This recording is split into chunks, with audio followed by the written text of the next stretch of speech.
There are only so many ways that I can explain this before people finally understand the whole point I've been trying to make for a long time when it comes to MVNOs and how their plans work out. So in this, we'll take Mobile X for an example because this is the most recent news.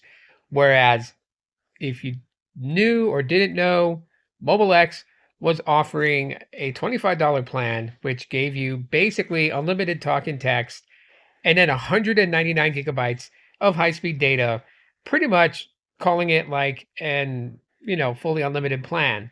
I mean, most people really don't go to 200 gigs of data. I know there's some that can hit a terabyte. You're an exception to the rule, but most people don't even really go that close to their data usage. And now you see it's back down to 30 gigs of high-speed data.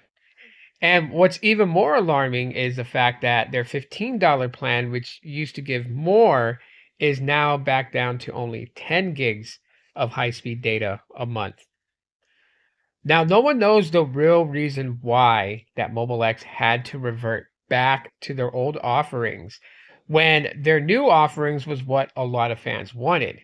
People were very vocal on the X platform, letting the CEO, Peter Adderton, know that the change up, because it was a promotion, right? If you guys don't remember, back in October of 2024, they started offering more data on the $25 plan, and on the $15 plan, they added more data.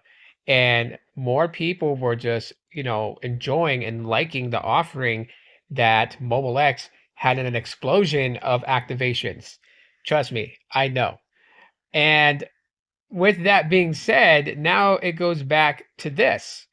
And yes, the CEO will tell you if you were to communicate with him on X, because he's pretty cool about things. You don't have to be, an employee or a corporate person to speak to him.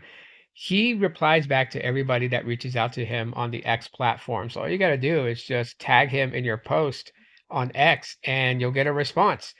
And the cool thing about it it doesn't take days for a response. He'll respond to you quickly.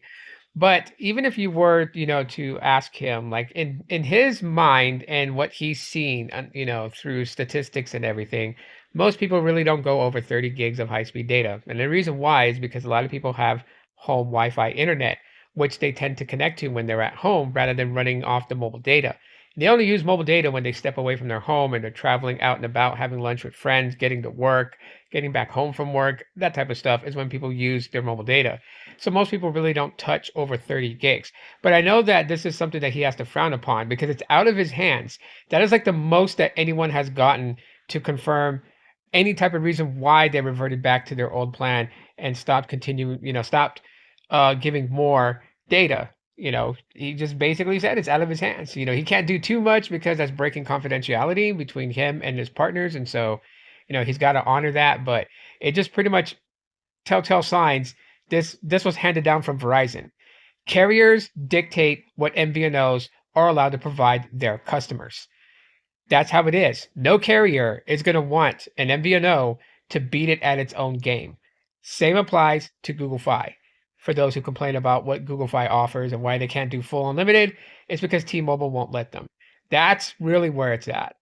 Now, if you're already on the $25 plan with 199 gigabytes, you're not going to be grandfathered into that, unfortunately.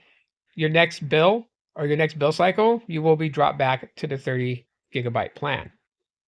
I know, totally sucks.